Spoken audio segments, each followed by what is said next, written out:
Bonjour à tous, bienvenue sur Lecture non classée. Aujourd'hui, c'est Les Agents de Grégoire Courtois.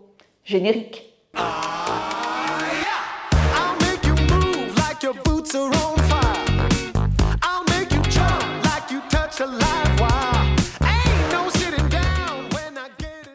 This is amazing.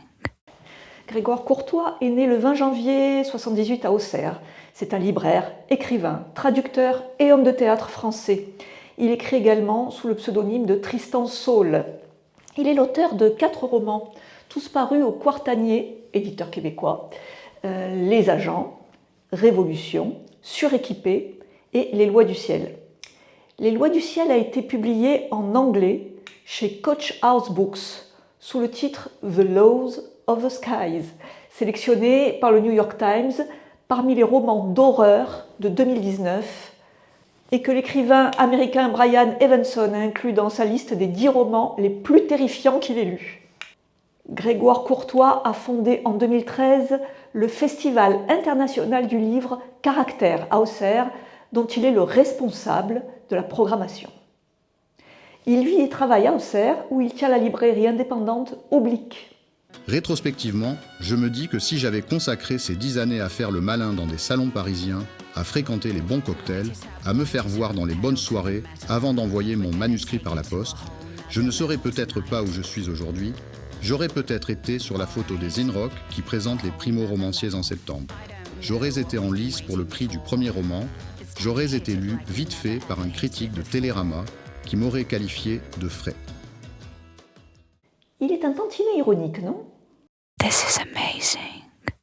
L'histoire se déroule dans des bâtiments identiques de 300 étages disposés sur une grille sans fin.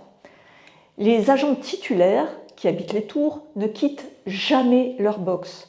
Ils y vivent et y meurent. Le travail est la seule foi ici, la seule raison d'être. Le travail est notre dignité. C'est la preuve ultime que nous sommes humains. Les agents, qui n'ont aucune idée de ce pourquoi ils sont agents, surveillent des flux sans fin de données qui défilent sur leurs écrans. Leurs revenus servent à stocker des armes pour les escarmouches territoriales. Ils sont organisés en guildes pour la défense de leur territoire ou l'attaque d'autres secteurs. Ils n'existent qu'en mode survie, ne pas se faire licencier, sinon c'est la rue. Et la rue c'est, on ne sait pas.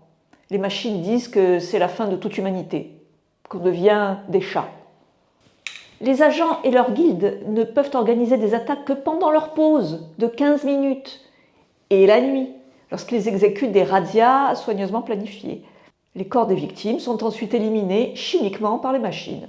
Malgré leur conviction qu'il n'y a jamais eu un temps où le travail n'était pas la seule raison d'être en vie, les membres d'une petite guilde au 122e étage d'une tour font tout ce qu'ils peuvent pour remplir la vacuité de leurs existences navrantes. Solveig a arraché ses cheveux et tous les poils de son corps, y compris les cils. Théodore s'est tranché les orteils et Clara a mutilé son visage en faisant ainsi un vitrail de tissu cicatriciel.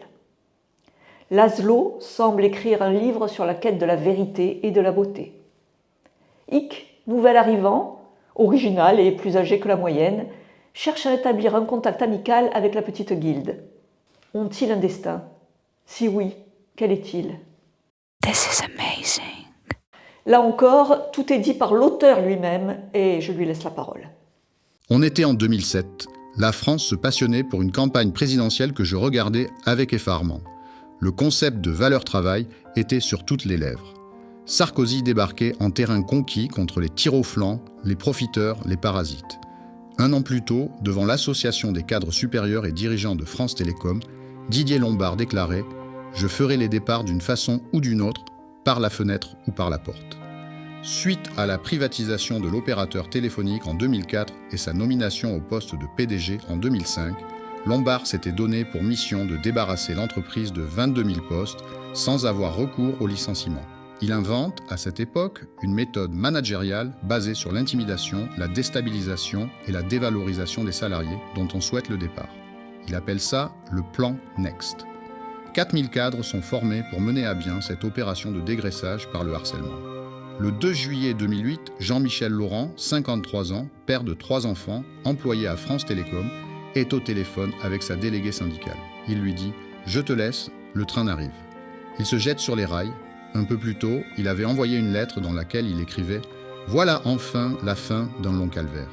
J'en pouvais plus d'être dans cet enfer à passer des heures devant un écran comme un vrai pantin mécanique devant l'acharnement de certains à nous laisser crever comme des chiens. Cette bande de charognards m'a vraiment poussé à bout. » Le 9 novembre 2008, Patrick Roland, technicien d'intervention contractuelle pour France Télécom, à Péronne, dans la Somme, en arrêt de travail pour dépression depuis 4 mois, se pend à son domicile lors d'un repas de famille. En septembre 2009, Didier Lombard, patron de France Télécom, réagissant à la vague de suicides qui touche son entreprise, 23 morts en 18 mois, déclare à la presse qu'il faut mettre un point d'arrêt à cette mode du suicide. Mettre fin à ces jours n'est pas une mode, ce n'est pas un caprice. C'est le seul moyen qu'ont trouvé des salariés pour quitter leur poste. Pour de nombreuses raisons, le chômage n'était pas une alternative.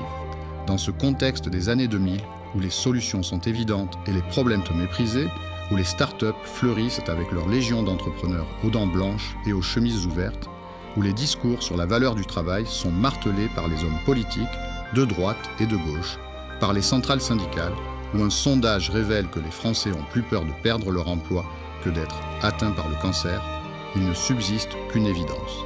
Mieux vaut mourir que ne pas travailler. C'est précisément quand je me replonge dans les agents, plus de 10 ans après son écriture, que se tient le procès France Télécom, de mai à juillet 2019. Le livre sort de presse fin novembre et quelques jours plus tard, 3 dirigeants de la société, dont Didier Lombard, sont condamnés par la justice française. Ils écopent de prison ferme pour harcèlement moral institutionnel.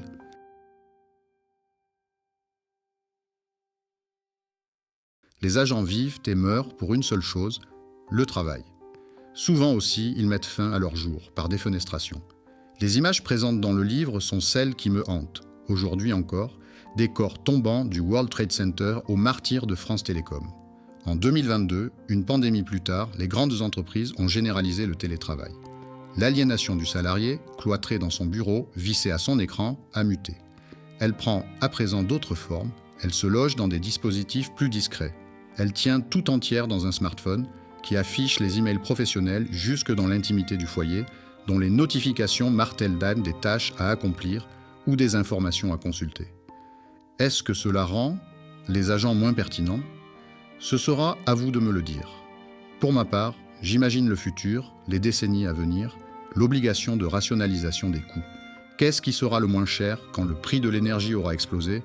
Des centaines d'appartements chauffés et refroidis individuellement, ou bien des lieux communs dont les usagers pourront partager les frais fixes. L'open space n'a pas dit son dernier mot.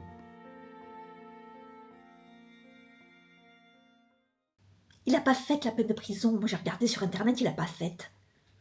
Ces gens-là, ils s'en sortent tout le temps. Bertrand, my dear, vous, ça va ? Évidemment. This is amazing.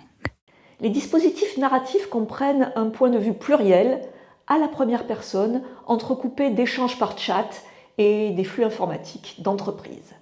Le style de Grégoire Courtois joue, à sa manière, du registre horrifique.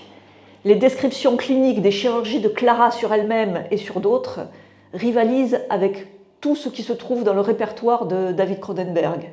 Comme ce dernier, Courtois étudie le corps humain sous un aspect angoissant et monstrueux, les rapports de l'humain avec la technologie, la dégénérescence du corps social, sous un aspect réaliste et pessimiste.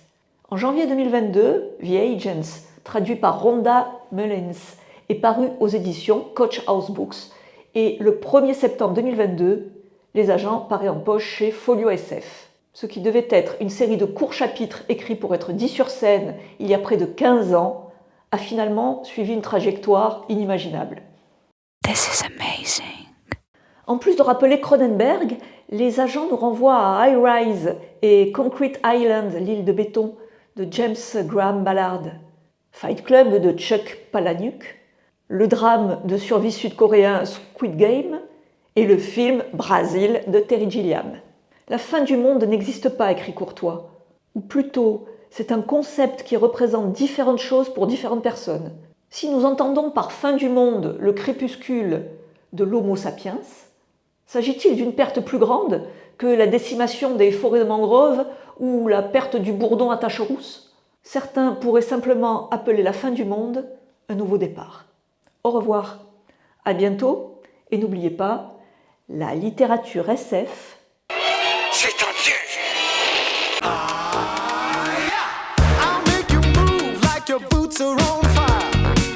I'll make you jump like you touch a light.